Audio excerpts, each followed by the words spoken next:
was? The expansion from the islands to to the mainland, came in 1971, when I left Maui to come to the mainland to open the dojo. And let me give you a little history about this. I made a mistake in 1968 or 1967 when I came to Birmingham on a visit. I was used to doing it the way that dojos did it in Hawaii, so I went to pay a visit to the Kyoko Shinkai dojo and an instructor by the name of Couch. And I did it the way we did it in Hawaii. I walked in and asked them to teach me to spar. And in a very few minutes, I was sparring with their chief instructor, which did not turn out well for him. This was a mistake that I made that came back to bite me in the butt 3 or 4 years later. So be careful what you do. You will have to pay for the mistakes you made. So when I got ready to go to expand to the mainland, Soke said, "Where do you want to go?"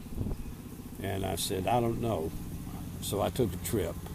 I went to Birmingham, I went to Atlanta, I went to LA, I went to New Orleans, I went to Florida. I came back and I said, "This sounds ridiculous, but I think the first expansion has to be into Birmingham." And he asked me why. I said, "I think the time is just right. I know enough people there that can help me get a location. I think that it is the right place and the right time to do it. It costs too much to advertise in some cities, but it's just right in Alabama."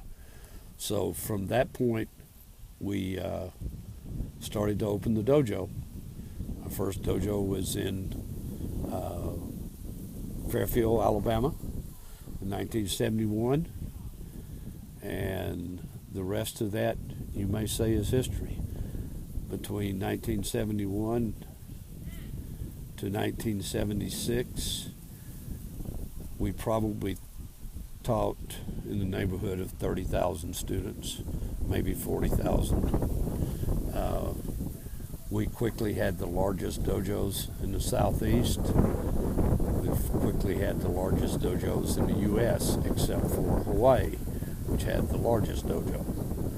But all of this happened at a great period of time. And as we're talking about how karate developed and how the programs in karate developed and how your teaching should develop, it's really important to note all of this stuff, because at this period of time, Soke was writing the book on it, and I was writing it with him.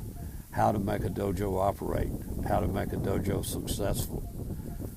When we're talking about a dojo, are we just talking about a building, or are we talking about a whole attitude, a way of life?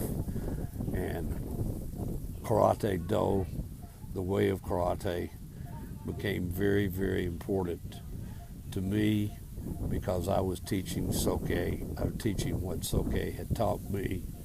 He came to visit us many times in the mainland. He loved coming to Birmingham. He got the keys to the city. He just had a great time there. It was a fantastic time of expansion and change for the dojo.